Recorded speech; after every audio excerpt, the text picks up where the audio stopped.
Chandy inspire ஆனார்ல காலால தலைவர் ஓட்ட அந்த ஜீப்பை ரெடி பண்ணவர் தலைவரோட மிகப்பெரிய ரசிகர். அவர் சொல்றாரு, எனக்கு அப்பா அம்மாவுக்கு அப்புறம் தலைவர் தான். நான் இன்னைக்கு இந்த இடத்துல இருக்கேன்னா அதுக்கு முக்கியமான காரணம் தலைவர் சொன்ன அட்வைஸ் தான். தலைவர் என்ன சொன்னார் அப்படின்னு பார்த்தீங்கன்னா, நாங்கள் ரசிகனாக இருந்தப்போ நீ வந்து என் படம் பார்க்காத, எனக்கு ஆரத்தி காட்ட வேணாம், எனக்கு பூசணிக்காய் உடைக்க வேணாம், எனக்கு பால் ஊற்ற வேணாம், உன் உழைப்பை உன் தொழிலை கவனி சொன்னார். அப்படி தலைவர் அட்வைஸ்க்கு அப்புறம் தான் நான் என் தொழிலில் கவனம் செலுத்த ஆரம்பித்தேன்.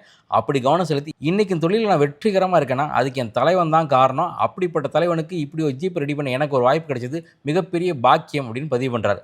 அப்படிப்பட்ட அந்த ஜீப் அப்படி காலாப்படத்தில் தலைவர் யூஸ் பண்ண அந்த ஜீப் இருக்கு இல்லையா, அது மகேந்திரா ஜீப்பு. அந்த மகேந்திரா குழுமத்தோட தலைவர் ஆனந்த் மகேந்திரா என்ன சொன்னார் தெரியுமா, அந்த காலாப்படத்தில் ஷூட்டிங் ஸ்டில்ஸ் எல்லாம் பார்த்துட்டு அந்த ஷூட்டிங் கூட சம்மந்தப்பட்ட யாரையாவது ரீச் பண்ணுங்க, அந்த ஜீப்பை உடனே கொண்டு வாங்க, நம்ம ஆஃபீஸில் மியூசியமில் அதை நிப்பாட்டலாம் அப்படின்னு சொன்னார் ஆனந்த் மகேந்திரா. அந்தளவுக்கு தலைவருக்கு மட்டுமல்ல, தலைவர் தொட்ட பொருளுக்கு கூட புகழ் கிடைக்கிறதுக்கு இந்த சம்பவம் மிகப்பெரிய சாட்சி. சென்னை, மதுரை மற்றும் புதுச்சேரி.